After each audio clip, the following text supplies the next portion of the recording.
everyone, welcome back to my channel, History Lovers. Today, we are diving into the fascinating story of Sforza Castle, or Castle of Sforza Castle, one of Milan's most iconic landmarks. From its medieval roots to its Renaissance glory, this fortress has witnessed epic battles, legendary artists, and centuries of drama. So, grab a coffee and let's step back into time to explore its history, architecture, and a thrilling historical moment that changed its fate.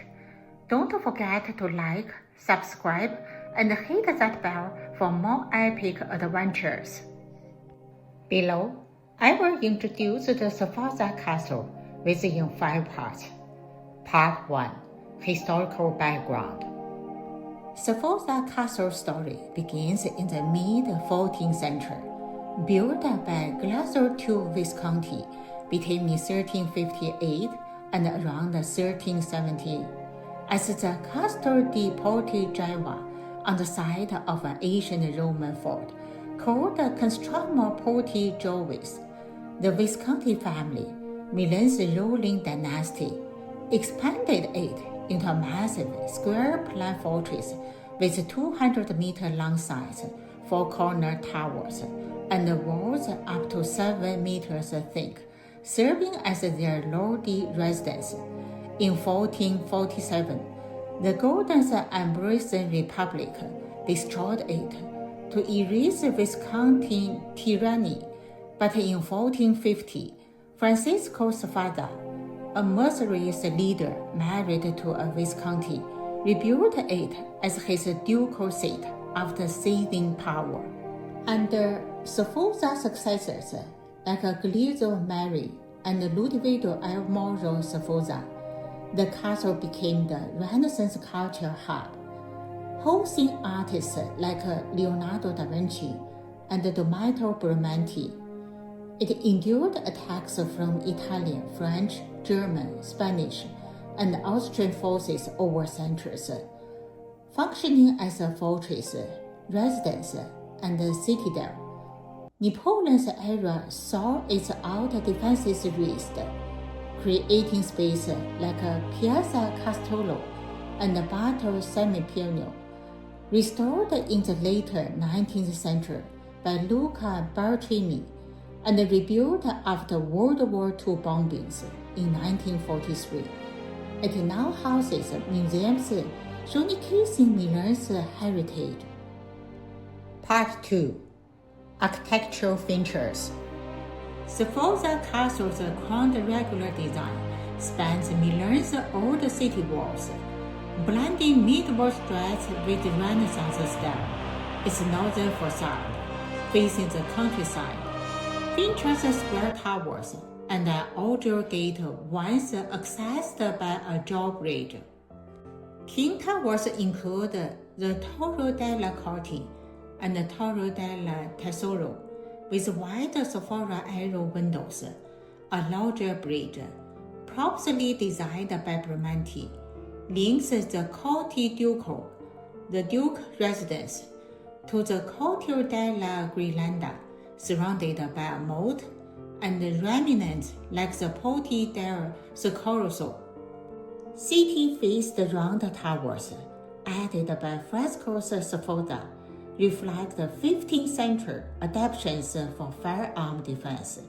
The central Torre della Floretta, a grand entrance, is a 20th century rebuild based on 16th century sketches.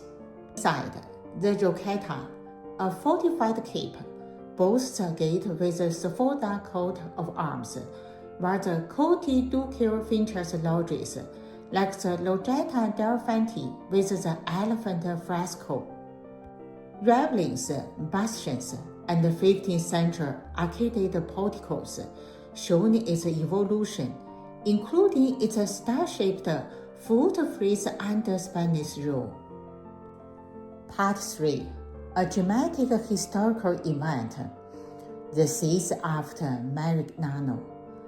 In 1515, After the French tried at the Battle of Magnano, Duke Maximilian Sforza, his Swiss mercenaries, and the Cathedral Bishop of Sion barricaded themselves in Sforza Castle. King Francis I of France, hot on their trail, ordered sappers to plant explosive mines beneath the castle's foundations. With the destructions looming, the defenders surrounded, marking a turning point as Milan fell under French control.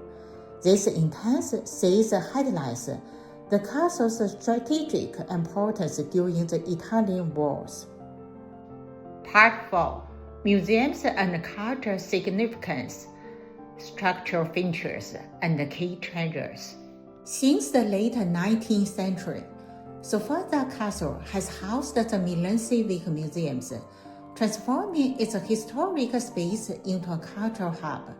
The museum complex occupies the Corte Ducale and Riccata with restored halls and courtyards adapted to preserve Milan's heritage. During Luca and Beltrami's restoration, the castle's defensive and residential areas, including thick stone walls and spacious Renaissance-era rooms, were repurposed into exhibition spaces with modern additions like lightning to headlight artifacts, while preserving the historic architecture. The Spanish Hospital, a 15th century structure within the Rocchetta, was converted into a dedicated gallery, its vaulted ceilings providing a dramatic backdrop for displays. Among the castle's treasures, visitors can marvel at Michelangelo's Rodani Perta, an unfinished marble sculpture housed in the Spanish hospital, showcasing the artist's final emotional work. The Sala delle Aci, decorated by Leonardo da Vinci with a stunning mulberry grove fresco, adorns a restored room in the castle, reflecting Ludovico Sforza's patronage. Additionally, the Trevorrow Tapestry, a grand texture depicting Alexander the Great's conquests, is displayed in the Museum of Ancient Art, set against the castle's medieval stonework. These masterpieces are seamlessly integrated into the castle's historic spaces, enhancing its cultural allure.